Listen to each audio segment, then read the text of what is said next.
There's really nothing more frustrating than trying to clean my house, because no matter how much I clean my house, it's still gross. 10 million people have lived here. There's weird spots on the floor that anything I've tried to use to scrape them off, can't get it off, just weird stuff everywhere. I've got holes in my ceiling. Let me just tell you this much, my house is so gross that bugs won't even live in my house. Like, I think I found like maybe 3 spiders the whole year and a half we've lived here, and like, that's it. We get flies, but like, the fact that there's 5 zillion bugs under my house, but none in my house, I feel like that's a sign. But I'm doing it anyway. Going through the motions. It's really hard too with 2 kids. Both my kids have ADHD and autism, as do I. So I'm already enough to clean up after, and then I have the 2 kids that are even worse than I am, which is a miracle. Anybody could be worse than I am, but here we are. I'm trying to figure out what I can do with my life to make more money. I'm doing an online adult website, which I made a little bit of money, but not really. I'm thinking I'm gonna have to go to the Only Cans and make one over there. Apparently people aren't very comfortable with signing up for a Corno site, which is the one that I'm doing now. I'm the big bootay. My butt's worth $1 million. I just gotta figure out how to squeeze the $1 million out there. It's terrible.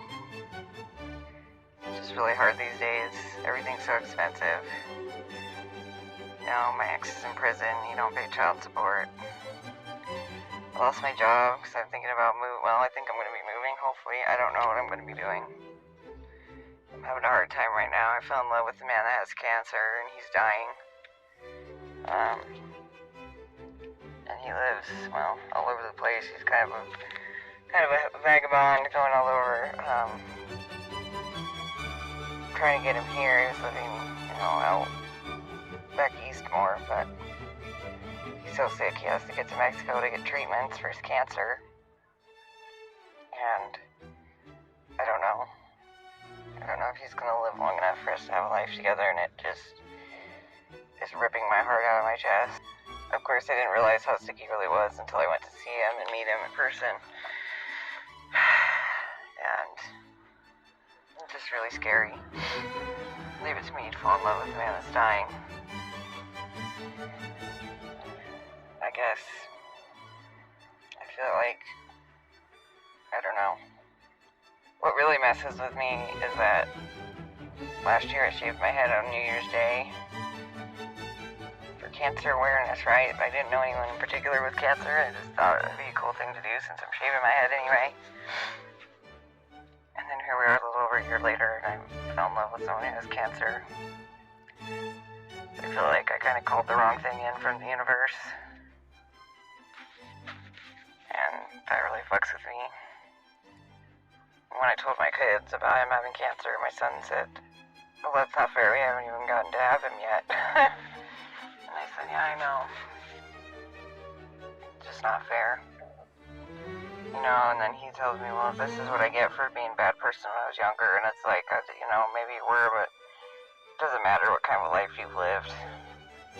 Cancer will fucking take you out no matter what, Some of the best people I know have had horrible things happen to them. And it just doesn't matter.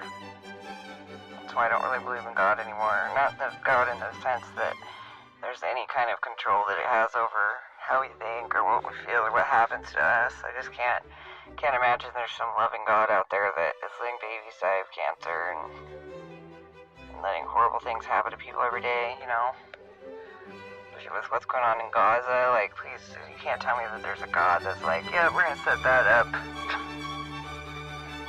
People are horrible, nasty creatures.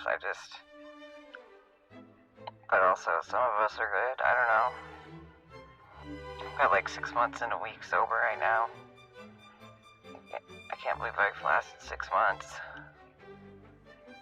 It's been really hard, but easy at the same time. It's because I know things are really going bad, but I know that if I was to drink, it would just make it worse and I wouldn't be able to handle anything. So here I am vacuuming and cleaning my kitchen for TikTok. Hoping one day I can squeeze some dollars out of this thing that I love so much. I don't know. I love you. If you took the time to listen to this, take care of yourself. You're worth it.